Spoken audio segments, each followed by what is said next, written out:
Hello everyone, অনেক দিন পর একটা নতুন ব্লগ নিয়ে চলে এলাম। কেমন আছো সবাই? আশা করি সবাই ভালো আছো। আমিও আলহামদুলিল্লাহ ভালো আছি। আমরা আজকে বাচ্চাদের নিয়ে পিকনিক করছি। ছোট ছোট বাচ্চাদের নিয়েই পিকনিক করছি, অল্প কয়েকজন মিলেই। আমাদের পিকনিকটা হওয়া কথা ছিল 1 জানুয়ারি, কিন্তু 1 জানুয়ারি করতে পারিনি। প্রচণ্ড ঠান্ডার কারণে একটু পিছিয়ে নিয়েছি, কিন্তু ঠান্ডা কমছেই না। তো পিকনিক খাওয়া তো বন্ধ করা যাবে না, তাই আমরা পিকনিক করছি আজকে কচিকাচাদের নিয়ে। আমাদের পিকনিকের মেনুতে আছে পাঁচমিশালি সবজি দিয়ে মাছের মাথা দিয়ে ঘন্ট হবে, আর পোলট্রির মাংস হবে। যেহেতু বাচ্চাদের নিয়ে খাচ্ছি, তাই অন্য কিছু আর করলাম না। তাই এদিকে আমি রান্নাবান্না শুরু করে দিয়েছি।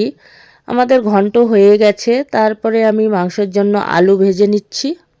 প্রচণ্ড ঠান্ডা পড়েছে, হাড় কাঁপানো ঠান্ডা।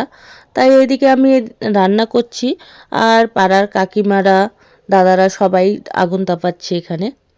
সবাই মিলে পিকনিক খাওয়াটার মজাটাই আলাদা। তাই আমরা সবাই মিলে অনেক কয়েকদিন থেকে প্ল্যান করছি পিকনিক খাবো, তবুও অনেক কয়েকজন ছিল না বাড়িতে, আমরাই খেয়েছি। নাচ নাচ ভালো ভালো করে। হ্যাঁ হ্যাঁ, বাহ বাহ, পিছনে যাস না আবার। এই যে আমাদের ছেলে,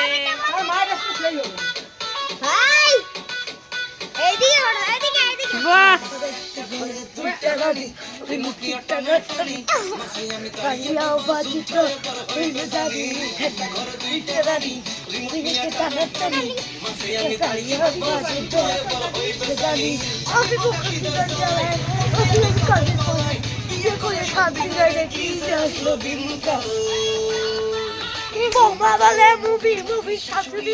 বাচ্চাদের নাচানাচি শেষ হয়ে গেছে, তারপরে ওদের ঘুম আসতেছিল, এই জন্য তাড়াতাড়ি করে ওদের খাওয়া দাওয়া কমপ্লিট করিয়ে দিলাম।